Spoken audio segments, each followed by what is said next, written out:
Film dibuka di sebuah tempat di Jepang, di mana ada seorang bos Yakuza yang hidup dalam ketakutan. Ia dijaga 24 jam penuh karena ada rumor yang mengatakan tentang adanya sebuah organisasi Shadow Guys, yaitu organisasi pembunuh bayaran yang membunuh dalam keheningan total. Meski pengamanan ketat, bos Yakuza ini pun lengah dan ia mengizinkan seorang musisi wanita untuk menghiburnya dan membuat kesalahan fatal dengan menyuruh para pegawai untuk keluar. Begitu pengawal masuk kembali, bos Yakuza tersebut ternyata wasted secara brutal. Musisi itu menunjukkan ke arah patung samurai dan para pengawal memberondong patung itu dengan tembakan. Tapi tiba-tiba, sang ninja atau pembunuh pun yaitu Agent 13 muncul dengan tenang di tengah mereka dan terjadilah pertarungan. Agent 13 ini gesit sekali dan mematikan dan menumbangkan puluhan pengawal. Namun dalam kekacauan, ia tidak sengaja menembak musisi wanita yang tidak bersalah itu. Dia pun kehilangan fokus dan merasa bersalah. Akhirnya fokusnya pun buyar. Asisten pribadi bos Yakuza memanfaatkan kesempatan ini dan berhasil menjatuhkannya. Pria itu membuka topeng Agent 13 dan dia terkejut kalau ia adalah seorang wanita. Tiba-tiba lampu pun padam. Bukan karena mati listrik, melainkan sabotase yang disengaja. Agent 13 ini tidak sendirian guys. Ada mentornya yang sama-sama brutalnya dan dia pun mengamuk dan menghabisi semua pengawal yang tersisa. Dalam klimaks pertarungan mengerikan, ia pun melepas topengnya dan membunuh asisten pribadi tersebut. Sang mentor yang bernama Umbra kembali menghidupkan Agent 13 yang ternyata hanya pingsan. Di perjalanan, Agent 13 mengakui kalau ia kehilangan fokus setelah menembak orang tak bersalah. Mentornya pun mengingatkannya, mereka dilatih untuk tidak memiliki belas kasihan, fokus harus pada tujuan, apapun yang terjadi. Dan dia pun akan diasingkan ke Jakarta. Di markas organisasi, sang mentor mendapatkan misi baru ke Kamboja. Sementara si Agent 13 dibebas tugaskan sementara. Ia diperintahkan untuk kembali ke kehidupan normal, tetapi harus menyembunyikan identitas aslinya. Agent 13 kini tinggal di sebuah apartemen kumuh di pinggiran Jakarta guys, di Indonesia, bukan di Konoha. Setiap harinya, ia meminum pil khusus dari Shadow Organization untuk menekan rasa sakit konstan di kepalanya, yaitu efek samping dari cuci otak yang ia alami sejak kecil. Agent 13 ini bukan satu-satunya guys, ternyata banyak agent lainnya yang tersebar di seluruh dunia, dan semua dilucuti dari masa lalu dan identitas aslinya. Seminggu berlalu, ketika Agent 13 menghubungi organisasinya, ia hanya diingatkan untuk meminum pil dan menunggu instruksi. Ia mencoba hidup normal, tetapi takdir berkata lain.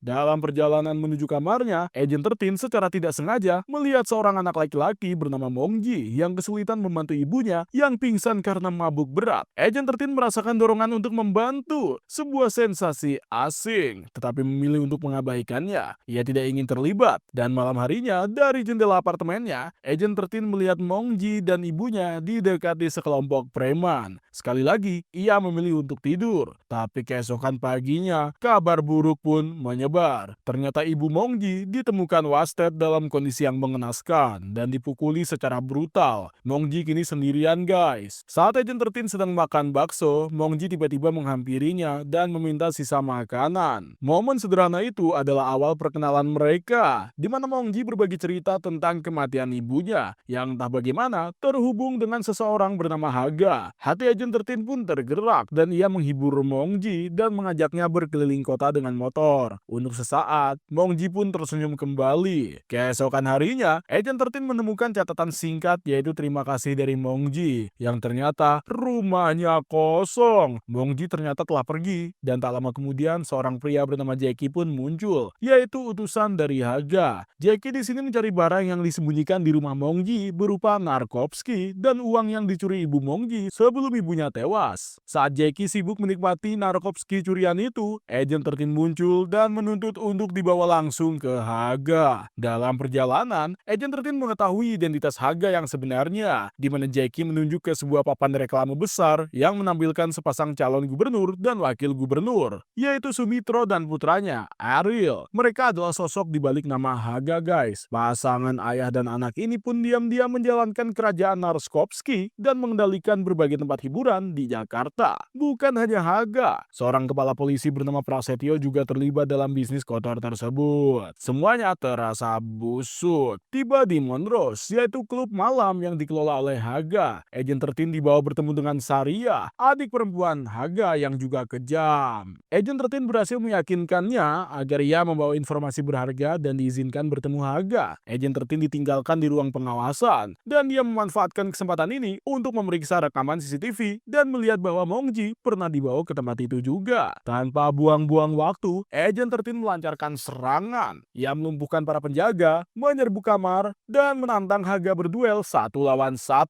Saat Saria sadar, ia mengambil senapan dan mengarahkannya ke Agent 13, tetapi malah tidak sengaja menembak mati Haga, yaitu kakaknya sendiri. Saria pun melarikan diri untuk memanggil pengawal. Agent 13 memerintahkan Jackie untuk membawa wanita yang keracunan itu keluar. Tetapi di lorong, para pengawal sudah menunggu. Agent 13 tanpa ampun melibas mereka satu persatu dan membawa pertempuran brutal itu hingga ke area klub malam.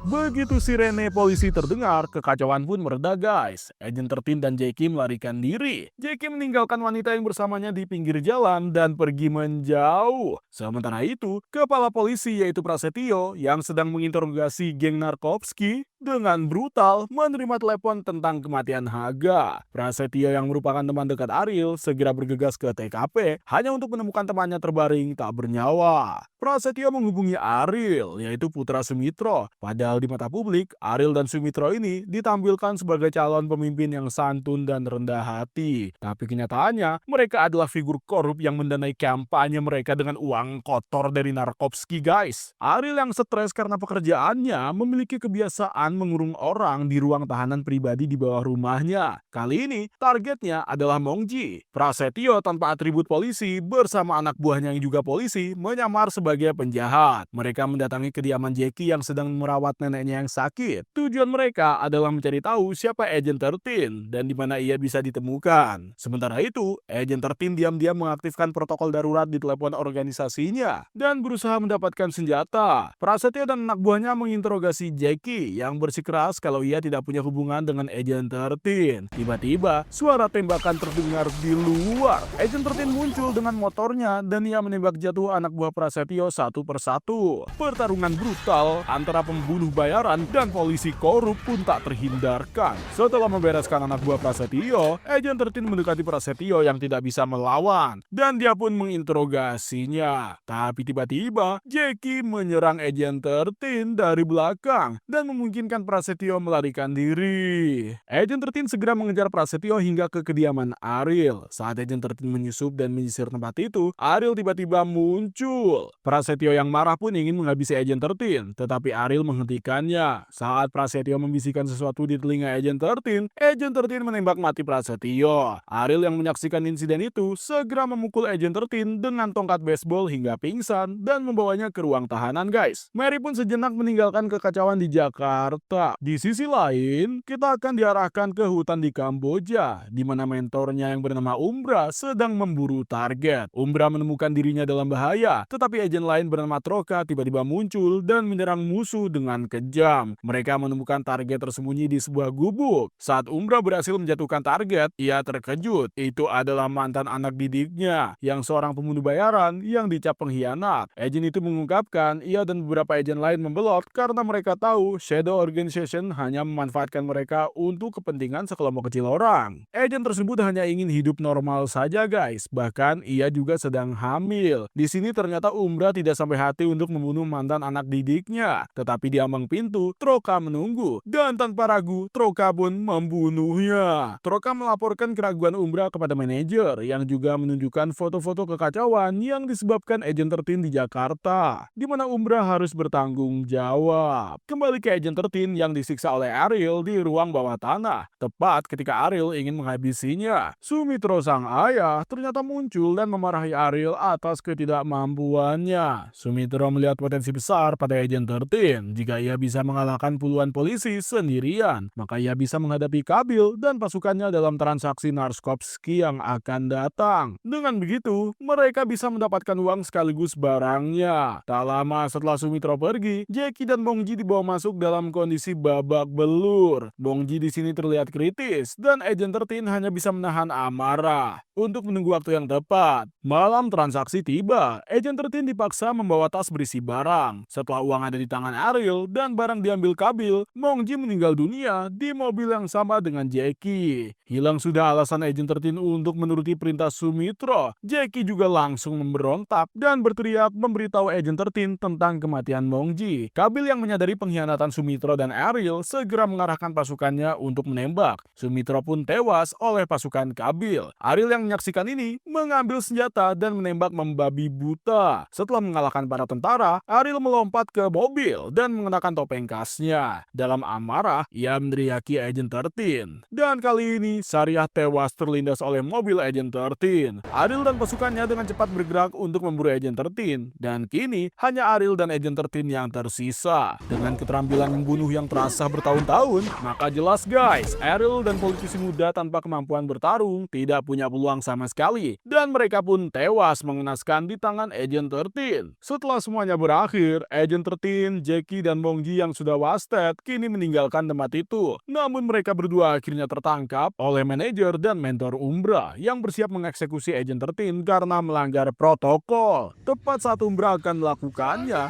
Jackie mendorongnya. Ya, Jackie ditembak mati oleh manajer guys, sementara Troka dikirim untuk mengejar Agent 13. Pertempuran antara dua agen bayangan pun terjadi, di mana Agent 13 dan Troka tak terhindarkan. Agent 13 dengan cepat mengalahkan Troka, dan Umbra kemudian maju. Di dalam kabin pesawat yang diam, keduanya terlibat dalam pertarungan brutal yang sengit. Setelah terkena ledakan, Umbra pun bangkit lagi. Manajer di sini muncul dan tanpa henti menekan Umbra untuk menyelesaikan tugas. Setelah manajer tewas dan mentor Umbra sekarat, Agent 13 akhirnya diberitahu nama aslinya yang ternyata Nomi. Dan Umbra adalah ibu kandung Nomi guys, yang dibesarkan dan dilatih sejak kecil untuk menjadi pembunuh. Dan apa yang dikatakan oleh agent yang sedang hamil di Kamboja itu ternyata benar, bahwasanya Shadow Organization hanya memanfaatkan mereka.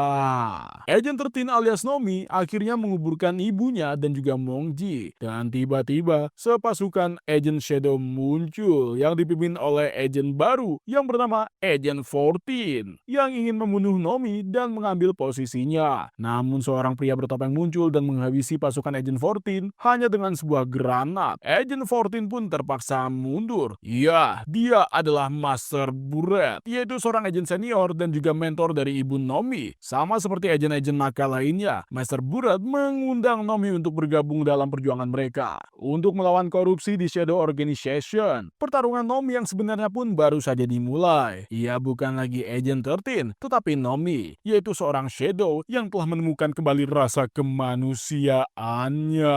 Film pun tamat. Nggak tahu apakah ada sequelnya atau enggak. Kita tanya aja sama Om Timo Cahyanto ya. Haus gua, Cok.